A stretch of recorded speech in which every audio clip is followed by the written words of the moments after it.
irreverent.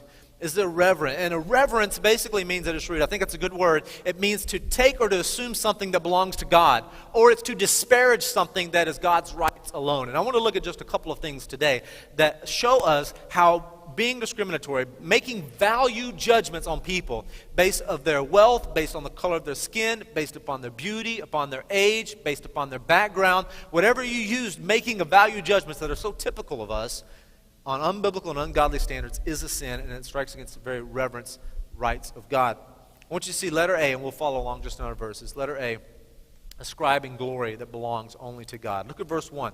Letter A, ascribing glory that only belongs to God. My brothers. Now, by the way, James says my brothers 15 times in James, and every time it's setting you up to get in trouble. It's sort of like when I gather my sons and I give them a hug right before I discipline them. And I say things like, you know I love you. But this is going to hurt, okay? So that's basically what James is saying here. All right, my brothers, as believers in our glorious Lord Jesus Christ, don't show favoritism. Now, there's a couple of very interesting words there. The most interesting in that passage is the word glorious. Now, in the original language, it's translated as the glory. There's a definite article, okay, if you like grammar and that can make sense to you. But basically it says the glory. And not just any glory. It's not just some shade or level of glory. The glory that belongs to the Lord Jesus Christ. Now, James doesn't refer to Jesus very much, if at all, in his letter. This is one of the times where he clearly refers to Jesus. And this is one of the rare times that Jesus is given this specific title, the glory. Now, why did James do that? He did it for a reason. He's setting them up. Because that word, the glory, is talking about all that is wonderful about God is personified in Jesus. Now, most of you in here probably are not Jewish or have a Jewish background.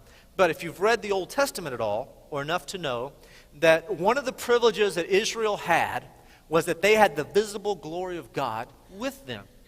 It was a pillar of fire at night, so it was this big fire at night, and a cloud by day. And they had a word for that. They called it Shekinah, which is just a big word. But it's this wonderful presence of the glory. The awesomeness of God is right here among us.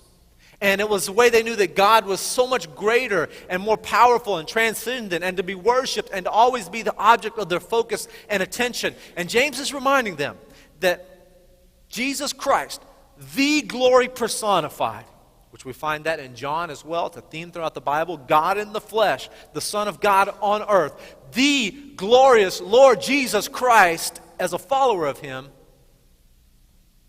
who do you think you are? Who do you think you are? You have a couple of zeros on the right side of your bank account? Whoop-de-doo. You were born into a certain race or a certain class or a certain part of the country or a certain part of the world.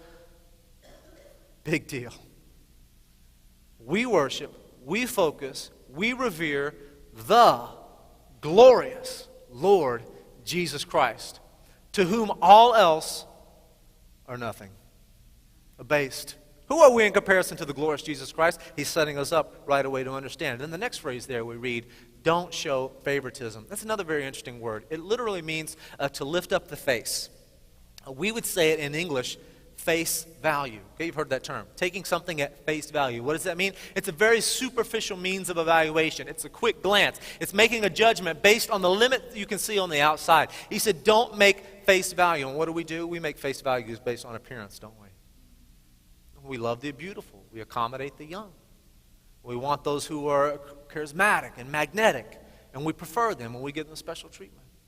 We also do it to those who have affluence, those who are wealthy, those who have means, those who are power and they are influential in the community, those who have achieved. We like winners, those of ancestry, those who have the same color of skin or the same background that we do. And we tend to gravitate towards those at face value without knowing the heart, without knowing what is really inside. Now, what's interesting about Jesus as the Lord of glory, who, as John said, I like the way John said it very beautifully. He said he tabernacled among us. That means God came and lived in a body among us.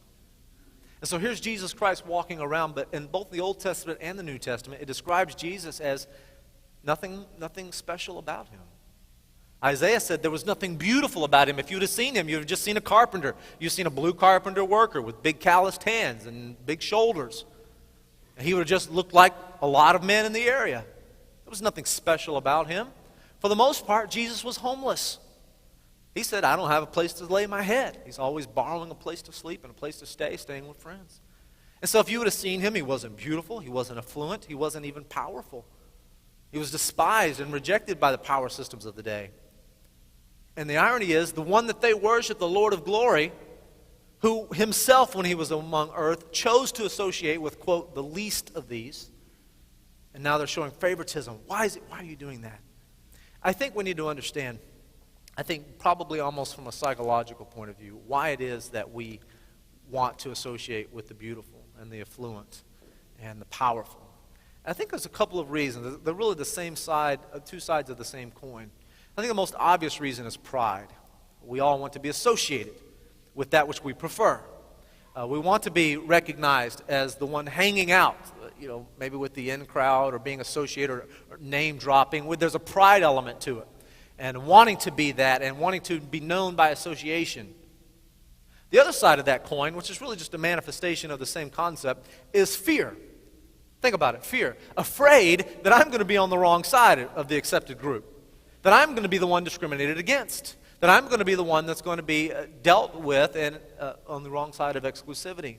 And there's also a fear that if I don't associate with the wealthy and the powerful and the people that can accomplish things, then maybe I might do without.